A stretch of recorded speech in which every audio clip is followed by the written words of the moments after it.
Buenas tardes. Hoy le vamos a hablar sobre el capítulo 4 que trata sobre la introducción de los diseños epidemiológicos. Mi grupo está conformado por Gloria Castro, Andrea Betancourt y quienes habla María Elsie Valderrama.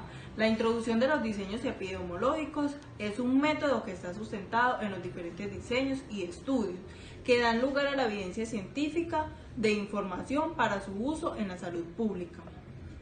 Esta puede ser representada en una pirámide que consta de 3 estratos, que son epidemiología descriptiva, que es la que estudia y sugiere planteamientos e hipótesis posibles. También está la epidemiología analítica, es donde se encuentra la mayor parte de los estudios observacionales sujetos o a diferentes tipos de sesgos.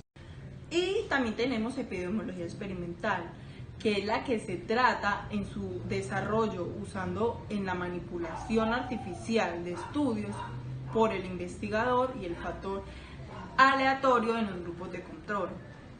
La clasificación de la introducción de los diseños epidemiológicos tenemos observacionales, que se clasifican por observacionales y se clasifican por experimentales. ¿Cuáles son los observacionales?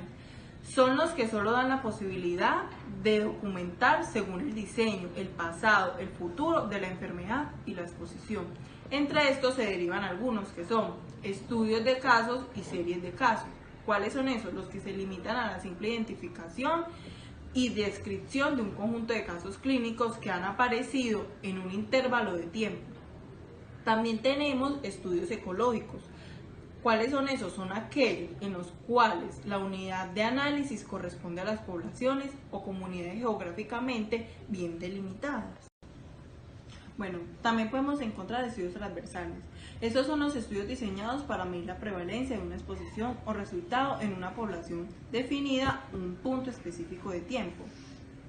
También podemos encontrar estudios, casos o controles. ¿Cuál es este? Este es un estudio observacional analítico. En los sujetos son seleccionados en función de que tengan casos o no tengan controles, una determinada enfermedad o en general un determinado efecto. También podemos encontrar el estudio cohorte.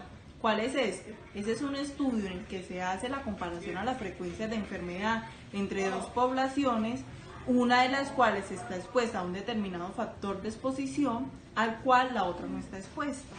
Bueno, como ya les había comentado anteriormente, la clasificación se divide en dos, que son las observacionales y los experimentales. ¿Cuáles son los experimentales? Son las investigaciones que crean las condiciones bajo las cuales se realizan las investigaciones. Estas se derivan en dos partes, que son ensayo clínico controlado y el ensayo comunitario.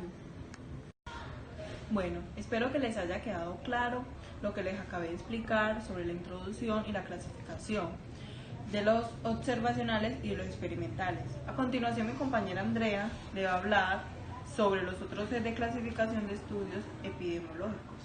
Bueno, buenas tardes. Otros ejes de la clasificación de los estudios epidemiológicos son la temporalidad. Dentro de estos, como ya sabemos, están basados en la investigación de enfermedades y de factores determinantes de la salud que dan lugar a epidemias dentro de una población específica y dentro de lo cual se puede aplicar al control de estos problemas. Hay que destacar que estos estudios se clasifican en observacionales y experimentales y de los cuales se derivan los que ya la compañera María Elsie nos dijo en lo anterior. Cada uno de ellos permite la indagación de epidemias que existen a partir de factores de riesgo y control en las mismas. Por ejemplo, en las observacionales, se podrá hacer un estudio de casos controles, donde los casos son los enfermos y los controles son los no enfermos. Y a partir de los que se analizan las personas expuestas y no expuestas en los experimentales, un ejemplo claro sería el ensayo comunitario, aquel que se realiza evaluando el efecto de la intervención en la salud, algo que puede mirarse desde la fluoración de las aguas, de las campañas informativas o de comunicación. un programa sanitario, entre otros.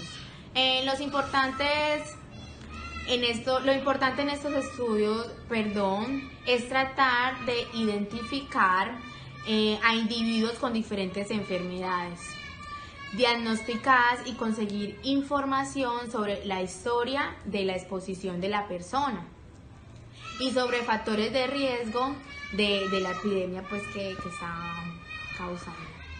En este caso, la observación es un elemento fundamental que consiste en comparar, como dijera yo, como en comparar las frecuencias del antecedente de la exposición de la persona sin enfermedades, realizando un seguimiento hacia el futuro para observar la aparición de una nueva enfermedad en la persona.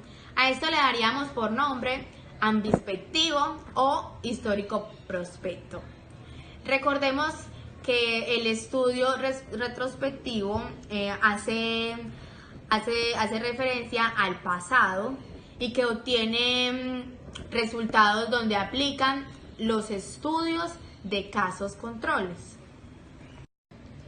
El prospectivo, que sucede a futuro y es la persona que está libre de enfermedades que no tiene resultados. El ambispectivo, como lo había mencionado, es el que sucede a futuro y es a partir del cual se generan hipótesis razonables y estudios analíticos. Sin embargo, hay que resaltar que se debe seguir analizando y llevar un control específico, construyendo hipótesis de investigaciones de este tipo, de las que se tienen una enfermedad diagnosticada.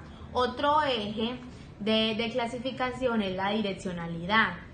Está enfocada en la manera como se investiga el resultado, es decir, si el estudio se lleva a cabo desde la exposición o enfermedad, por ejemplo, es progresivo cuando se explora la exposición y luego el resultado, donde se iniciarán los estudios de cohorte, ensayos comunitarios y clínicos. Es regresivo cuando se observa el resultado y luego la exposición al factor de riesgo. En esta direccionalidad se verá reflejado en el estudio de controles y es simultáneo cuando se realiza la recolección de información, de exposición y de resultado al mismo tiempo, direccionando este caso hacia los estudios transversales y ecológicos. Bueno chicos, a continuación mi compañera Gloria les seguirá hablando y dándole finalización al tema tratado por este medio. Buenas tardes, les hablaré de lo que son las mediciones del tiempo. Son clasificaciones de diseños epidemiológicos que es donde queda establecido en forma de función de números las mediciones, con las que con el tiempo se van a realizar, para así poder hacer un estudio transversal, que solo este exige una sola medición, por lo cual se debe hacer todo lo posible para identificar tanto la exposición como la enfermedad. En los estudios transversales no existe la continuidad con el eje del tiempo. Un ejemplo para identificar la enfermedad y la exposición puede ser por medio de una fotografía.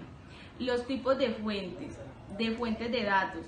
Los estudios epidemiológicos pueden ser clasificados por el tipo de fuente, de donde se obtiene o se derivan los datos para el análisis.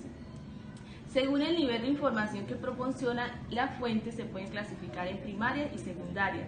Las fuentes primarias serán aquellos diseños exprofesos, o sea, es decir, tener la información necesaria para dicho estudio, o sea, tener información de primera mano. Fuentes secundarias contienen información organizada, evaluada, muy útil para fines de estudios ecológicos. Estos estudios se hacen con las estadísticas de mortalidad basándose en un certificado de difunción del médico. En conclusión, existen ventajas y convenciones en designar a los diferentes estudios epidemiológicos por la denominación convencional. Esto es estudios de casos y series de casos, estudios ecológicos, estudios transversales, estudios de casos y controles y estudios de cohortes, ensayos comunitarios y ensayos clínicos, ya que la naturaleza de manera los diferencia entre ellos de manera particulares. Como las compañeras les había explicado, cada uno se diferencia diferente a sus características. Bueno muchachos, nosotros nos apoyamos en el libro Epidemiología y Estadística en Salud Pública. Espero que les haya quedado claro, haberles aportado un poco de nuestros conocimientos sobre el tema y que retroalimenten todo su aprendizaje.